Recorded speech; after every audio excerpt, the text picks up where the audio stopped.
Hi, I'm Kurt Vile, and you're watching 101.9 KINK Radio in the Skype live studio. All right, it's 101.9 KINK in the Skype Live studio, presented by our friends at Trillium and Keep Oregon Well. We're here with our new best friend for the next 15 minutes, Kurt Vile. Hey. Hey, Thanks. Kurt Vile. Hey, bro. Thanks for coming in and taking time out for us as you wind down this tour. Yeah.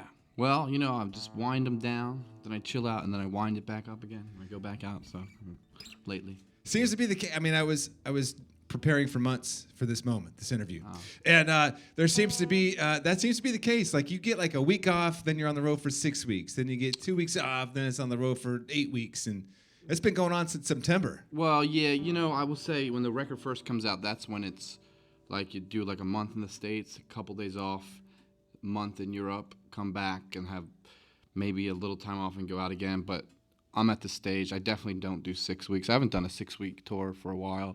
But it's more like, we are going to be busy all summer, but it feels like this is just the right kind of breaks in between to catch you.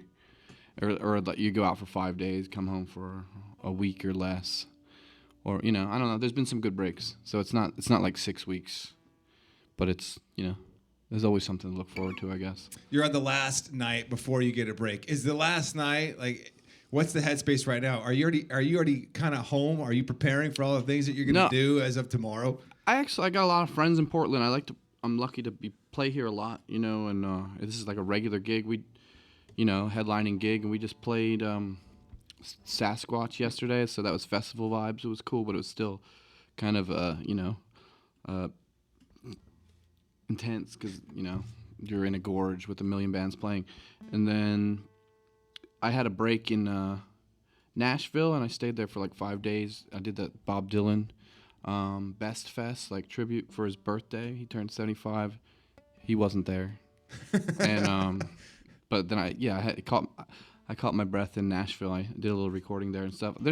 I've been taking advantage of breaks like an adult, basically. Yeah. Is that was it at that performance that you were able to go backstage and meet Mr. Neil Young? No, see, that's what I'm talking about. That was the tour before ended in New Orleans, and then maybe it was like a 3-week tour of the States, and we had a bus and stuff. But at the end of it, my family met me in New Orleans, my wife and 2 little daughters, and we chilled in New Orleans for like 4 days, and we drove through Mississippi, and then we drove up to Memphis and did like the whole Sun Records Graceland thing, and then we drove to Nashville, which was like the climax for me because I'm like kind of country dorking out these days. I don't really know much modern country per se, but I'm just, classic country. And and then finally we just got into the Neil Young show, and I knew somebody who worked for him, and I weaseled my way up next to him and got a photo. Yeah, that was it. Was it just a quick hey? Well, I met him once before, sort of the same deal. I knew somebody, and we have some mutual friends. He might recognize my name by now, but he was backed up by Promise of the Real this time. Lucas Nelson and Micah Nelson, Willie Nelson's kids, and they slayed, and it was incredible. And I don't know, we just had some common friends. I got to talk to all those people, and then when I got back to Nashville this time, Lucas Nelson played as Promise of the Real by himself, sans Neil, and I hung out again. So I've been kind of walking on, I've been on clouds, walking on clouds for a while. Yeah. Well, we kind of feel like you did when you went to meet Neil Young. We've been talking about getting you in here for a long time, and some of our crew have been we've been trying to make this happen for a long time. So thank you so much for taking time out today. Thanks for having me. I don't know who's played Pretty Pimpin' more, me or you, because we love hearing it on the KINK radio. I think you played it more. Yeah.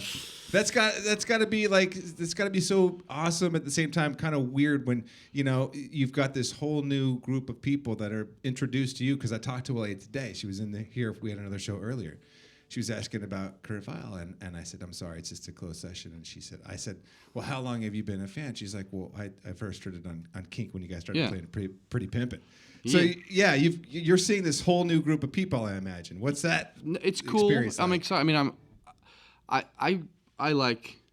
It was kind of a joke, kind of a slogan, but also not a joke at all. Ever since I was Well, I've been recording music since I was 14, but once I just went by my own name, Kurt Viola, and put out CDR as the first thing I put on the front of my first CDR was Philly's Constant Hitmaker. So and that was like over 10 years ago. So now I'm finally in those shoes. I have one hit,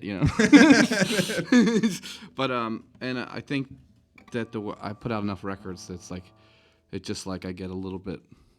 It does a little better every time. I'm not saying it will always, but I kind of feel like it might. Yeah, absolutely. Yeah. Yeah, and it's definitely something that it's a pleasure to continue to play. I mean, honestly, I still turn it up. Some songs I don't. Pretty Pimpin', I very much do. So Cool. that's a tip of the hat Thanks. to you. I'm going to get out of the way. We're going to hear from Kurt Vile. Thank you so much for coming in today. Thank Really you. appreciate it, Kurt. Thanks.